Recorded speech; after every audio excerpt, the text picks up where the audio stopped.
दोस्तों, आप ये बात तो जानते हैं कि जब गाड़ियाँ, हवाई जहाज़ इजाद नहीं हुए थे तो इंसान पैदल या जानवरों की मदद से सफ़र किया करते थे।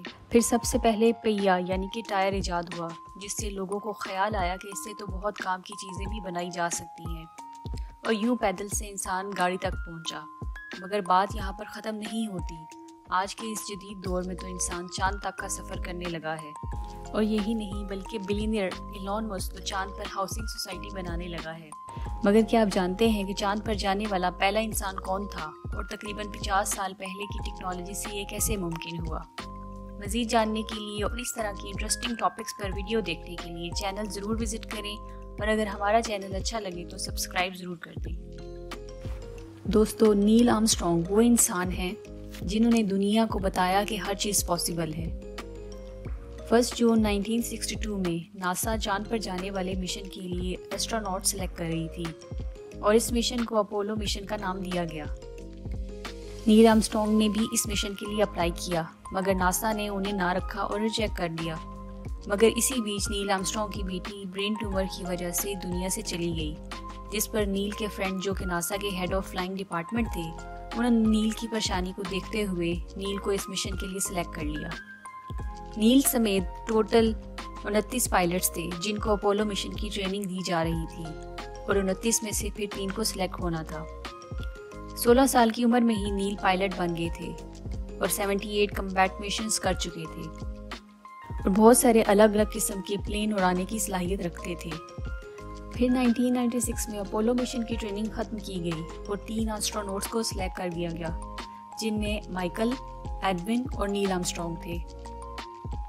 मगर सवाल ये उठता था कि 3 में से चांद पर पहला कदम किसका होगा?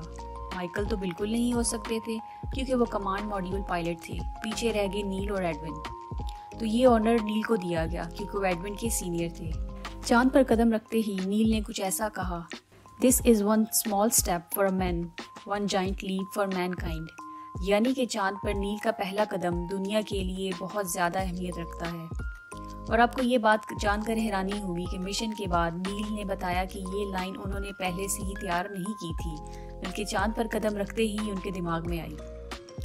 नासा ये फाइंड नहीं कर सका था कि चांद पर चलने का तरीका क्या होना चाहिए, जिसे नील और एडविन मुख्तलिफ इक़साम से मून पर चलने की कोशिश करते रहे, जिनमें से ये दोनों दुनिया के पहले इंसान बन गए जिन्होंने मून पर चलने का तरीका ईजाद किया, और वो ये था कि एक पाँव से दूसरे पाँव पर जंप करके आगे बढ़ना है।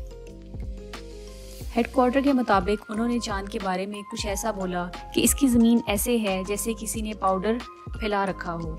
मैं इसको उठा सकता हूँ और मेरा पाँव थोड़ा थोड़ा इसमें धंस रहा है, और मेरे बूट्स के निशान भी इस पर छप रहे हैं।